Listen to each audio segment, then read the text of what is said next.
Hello students, welcome back again. आज मैं आपके लिए 10th एसएससी बोर्ड एग्ज़ाम का टाइम टेबल जो कि मार्च में है उसका जो है वो टाइम टेबल लेकर आया हूँ कि कौन से दिन कौन से सब्जेक्ट का आपका एग्ज़ाम रहेगा, कौन से टाइम पे रहेगा, है ना। तो शुरू करते हैं। देखिए, आपका फर्स्ट पेपर मराठी का होगा जो कि 3 मार्च 2023 फ्राइडे के दिन होगा।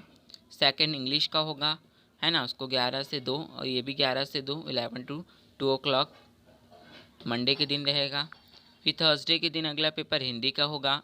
मंडे के दिन मैथ्स 1, वेनसडे के दिन मैथ्स 2, फ्राइडे के दिन साइंस 1, मंडे के दिन साइंस 2, थर्सडे के दिन हिस्ट्री एंड पॉलिटिकल साइंस का होगा, एंड सैटरडे को जोग्राफी का होगा।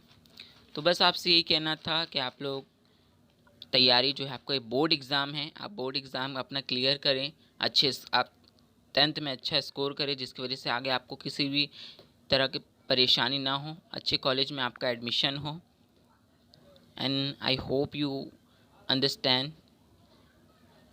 है ना। आपको अच्छा स्कोर करना है, अच्छे कॉलेज में जाना है, तो आपको बोर्ड एग्ज़ाम जो भी आपको टफ़ लग रहा हो सब्जेक्ट, उसे उसको अपना वक्त ज़्यादा दें, है ना। तो बस यही कहना था आपको।